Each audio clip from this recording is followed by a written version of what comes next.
ఈరోజు రాష్ట్ర వ్యాప్తంగా మా వైఎస్ఆర్ కాంగ్రెస్ పార్టీ విద్యార్థి యువజన సంఘం ఆధ్వర్యంలో ఈరోజు నిర్వహిస్తున్న నిరసనలు అంటే ఈరోజు ఈ ప్రభుత్వానికి వ్యతిరేకంగా ప్రజా వ్యతిరేక ప్రభుత్వంగా ఈరోజు ఈ ప్రభుత్వం నడుస్తుంది కాబట్టి ఈరోజు మా విద్యార్థి విభాగ సంఘం యువజన విభాగ అనుబంధ సంఘాలతో ఈరోజు మేము నిరసనలు రాష్ట్ర వ్యాప్తంగా చేపట్టడం జరిగింది.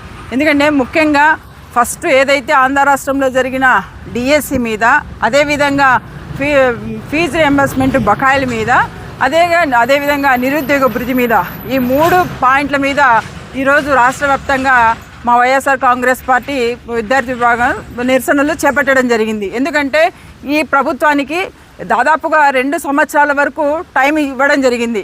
ఇప్పటికీ కూడా ఇక్కడ నిరుద్యోగులకు కానీ విద్యార్థులకు కానీ ఎక్కడ కూడా న్యాయం చేయని పరిస్థితి రాష్ట్ర ప్రజలందరూ కూడా గమనిస్తున్నారు, మనందరం కూడా చూస్తున్నాం. ఈరోజు చూసుకుంటే ఆంధ్ర రాష్ట్రంలో జరిగిన 2025 మెగా డిఎస్సి అని ఈరోజు ఈ ప్రభుత్వం చాలా గొప్పలు చెప్పుకుంటుంది. ఇది మెగా డిఎస్సి కాదు, ఇది దగా డిఎస్సి అని చెప్తున్నాం. ఎందుకంటే ఈరోజు ఆంధ్ర రాష్ట్రంలో జరిగిన డిఎస్సిలో అనేకమైన అక్రమాలు, అవినీతి జరిగింది. కావాలంటే మీరు ఎందుకు దీన్ని సిబిఐ ఎంక్వైరీకి వేయలేకున్నారు అని మేము ఈ సందర్భంగా అడుగుతున్నాం. మీరు ఏదైతే ఈ డిఎస్సిలో అక్రమాలు జరగలేదని మీరు అంటున్నారు కదా, మరి మీరు సిబిఐ ఎంక్వైరీ చేయడానికి మీకు ఎందుకు ధైర్యం లేదు అని అడుగుతున్నాం. ఎందుకంటే ఈ డిఎస్సిలో అక్రమాలు జరిగాయి, అవినీతి జరిగింది, స్కామ్ జరిగింది అని నిరుద్యోగులందరూ కూడా ఈరోజు అనుకునే పరిస్థితి. ఇవన్నీ వాస్తవాలు కూడా. కాబట్టి తక్షణమే ఏదైతే ఈరోజు నిరుద్యోగులకు సంబంధించి వాళ్ళ జీవితాలతో చెలగాటం ఆడినారో ఈ ప్రభుత్వం తప్పకుండా నైతిక బాధ్యత తీసుకొని ఈ విద్యాశాఖ మంత్రి గారు లోకేష్ గారు తక్షణమే రాజీనామా చేయాలి. ఎందుకంటే ఈరోజు కేంద్రంలో అందరం చూసాం, అక్కడ విద్యాశాఖ మంత్రి నైతిక బాధ్యత తీసుకొని నీట్ పేపర్ ఎక్కడైతే అక్రమాలు జరిగాయని తెలిసిన తర్వాత కేంద్ర విద్యాశాఖ మంత్రి గారు అక్కడ రాజీనామా చేశారు. అదేవిధంగా ఈరోజు నిరుద్యోగులకు అందరినీ కూడా నైతిక బాధ్యత తీసుకొని ఇక్కడ ఖచ్చితంగా విద్యాశాఖ మంత్రి గారు రాజీనామా చేయాలని మేము తెలియజేస్తున్నాం. ఎందుకంటే ఈరోజు ఈ ప్రభుత్వం చెప్తుంది డిఎస్సికి ఎక్కడికైనా చర్చకు రండి అని మేము సిద్ధమంటున్నారు. చర్చకు రమ్మంటున్నారే కానీ మీరు చర్చకు వచ్చి కూర్చోవడం ఎక్కడ జరగలేదు. ఎందుకంటే డిఎస్సిలో అక్రమాలు జరిగాయి. ఎందుకు మరి అందరికీ తెలుస్తుంది.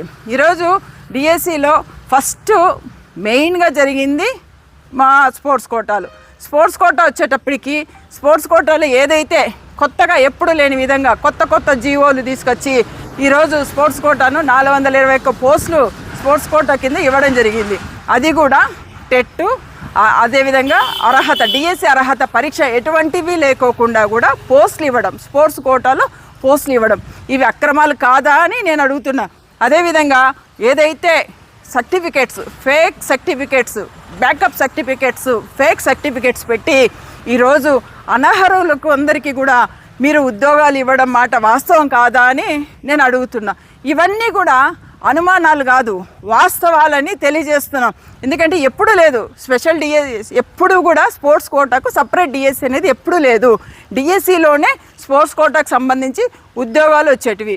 ఈరోజు 1:1 రేషియోలో మీరు సర్టిఫికెట్ వెరిఫికేషన్కి పిలిపించి ఈరోజు వాళ్ళు ఫైనల్ లిస్ట్లో వాళ్ళ పేర్లు లేకుండా చేయడం వాస్తవం కాదా? ఇవన్నీ కూడా అంటే ప్రతి ఒక్కటి కూడా డిఎస్సిలో జరిగినట్టు అన్నీ కూడా ఈరోజు ఆరోపణలు కాదు, వాస్తవాలని తెలియజేస్తున్నాం. మీరు ఎప్పుడైతే నోటిఫికేషన్ ఇచ్చినప్పటి నుంచి కూడా నోటిఫికేషన్ ఇచ్చినప్పటి నుంచి పోస్టులు వచ్చేంత వరకు కూడా ప్రతి స్టెప్పు మీరు ప్రతి చోట కూడా రూల్స్ బ్రేక్ చేసి మీరు ఈరోజు డిఎస్సిని నిర్వహించడం జరిగింది. డిఎస్సిలో పోస్టులు ఇవ్వడం జరిగింది.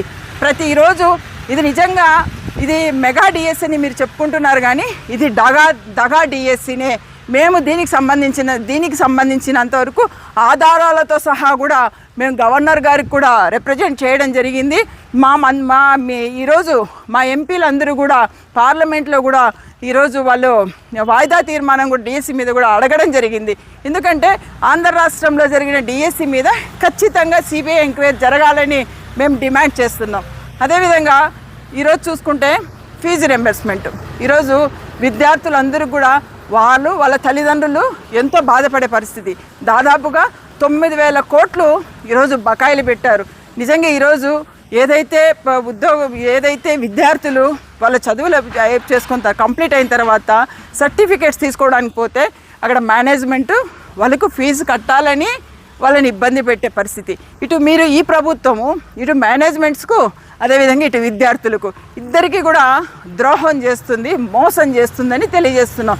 ఎందుకంటే ఈరోజు జగన్మోహన్ రెడ్డి గారు అధికారంలో ఉన్నప్పుడు ప్రతి ఏటా వచ్చిన వెంటనే కూడా అప్పుడు ఉన్న డేటా విద్యార్థులను బట్టి ఖచ్చితంగా వాళ్ళకు వసతి దీవెన, ఫీజు రింబర్స్మెంట్ కూడా అన్నీ కూడా చెల్లించేవారు.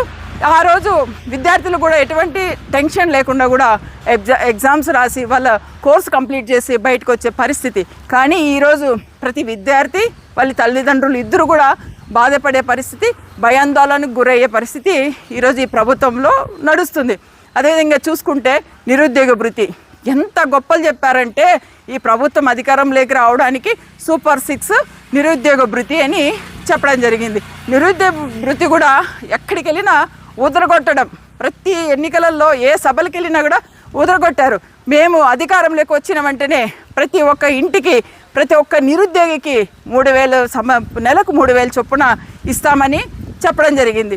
వచ్చిన వెంటనే ఇవ్వడం కాదు కదా, ఈరోజు దాన్ని పక్కన పెట్టడం జరిగింది. ఎందుకంటే ప్రతి నిరుద్యోగికి ఈరోజు చూసుకుంటే ప్రతి నెల 3,000 ఇస్తామన్నారు. 3,000 అంటే ఈ గవర్నమెంట్ వచ్చి 25 నెలలు కావస్తుంది. ఈరోజు ఒక్కొక్క నిరుద్యోగికి మీరు 75,000 రూపాయల చొప్పున మీరు చెల్లించవలసి ఉంటుంది. ఆ విధంగా ఈ రాష్ట్రంలో 1,50,00,000 మంది పైన ఈరోజు మీరు వాళ్ళందరికీ కూడా మీరు చెప్పిన మాట ప్రకారం 75,000 రూపాయలు మీరు చెల్లించవలసి ఉంటుంది. కానీ మీరు ఎక్కడా కూడా దీని గురించి ప్రస్తావన లేదు. దీన్ని తీసుకెళ్ళి పక్కన పెట్టారు. మేము నిరుద్యోగ భృతి చెప్పాము, మేము ఇస్తున్నాము అంటున్నారు.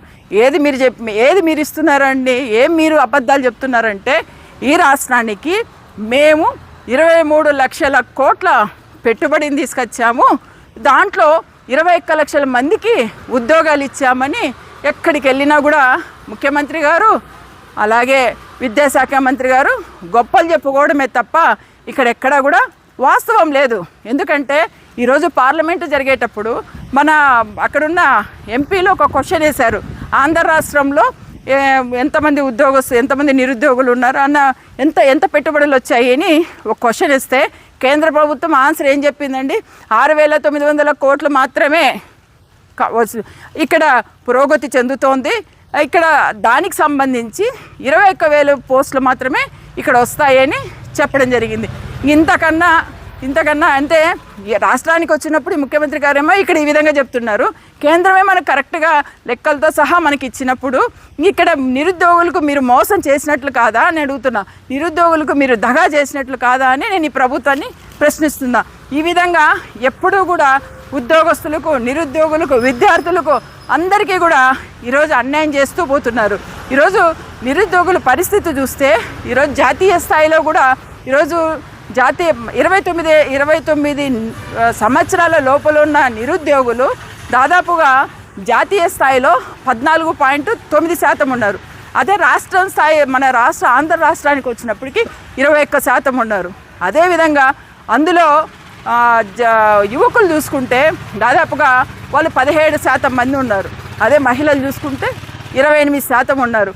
ఈ విధంగా మన ఆంధ్ర రాష్ట్రంలో నిరుద్యోగుల పరిస్థితి ఇంత శాతానికి పెరిగిపోతుంటే నిజంగా ఈ రాష్ట్ర ప్రభుత్వం ఏం చేస్తుంది అని నేను అడుగుతున్నా. మేము నిరుద్యోగులకు ఉద్యోగాలు ఇచ్చి ఉపాధులు కల్పిస్తామని గొప్పగా చెప్పుకుంటున్నారు, కానీ మీరు ఎక్కడ కూడా ఈ రోజులకు నిలువున నిరుద్యోగులను ముంచేసిన పరిస్థితి కనిపిస్తుందని ఈ సందర్భంగా నేను తెలియజేస్తున్నా. ఇప్పటికైనా ఈ రాష్ట్ర ప్రభుత్వం ఖచ్చితంగా ప్రతి ఒక్కరికి కూడా ఏదైతే ఈరోజు మా విద్యార్థి విభాగములు వీళ్ళంతా మా వైఎస్ఆర్ కాంగ్రెస్ పార్టీ నిరసనలు తెలియజేస్తుందో వీటికి ఖచ్చితంగా అంటే ఈరోజు డిఎస్సిలో కావచ్చు, అదేవిధంగా ఫీజు రింబర్స్మెంట్ కావచ్చు, అదేవిధంగా నిరుద్యోగ భృతి కావచ్చు, వీటన్నిటి మీద మేము ఏదైతే డిమాండ్ చేస్తున్నామో ఖచ్చితంగా ఈ ప్రభుత్వం స్పందించి తక్షణమే నిరుద్యోగులకు న్యాయం చేయాలని మేము కోరుకుంటున్నాం. అదేవిధంగా ఏదైతే డిఎస్సిలో అక్రమాలు జరిగాయో అక్రమాలను వెంటనే సిబిఐ ఎంక్వైరీ వేయాలని మేము కోరుకుంటున్నాం. ఈ సందర్భంగా ఇప్పటికైనా ఈ ప్రభుత్వం వీళ్ళందరూ ఇచ్చిన మాట ప్రకారం మంచి ప్రభుత్వంగా నిలబడాలి. మాది మంచి ప్రభుత్వం అని చెప్పారు కదా, నిరుద్యోగులందరికీ మంచి చేయాలని కోరుకుంటున్నాం.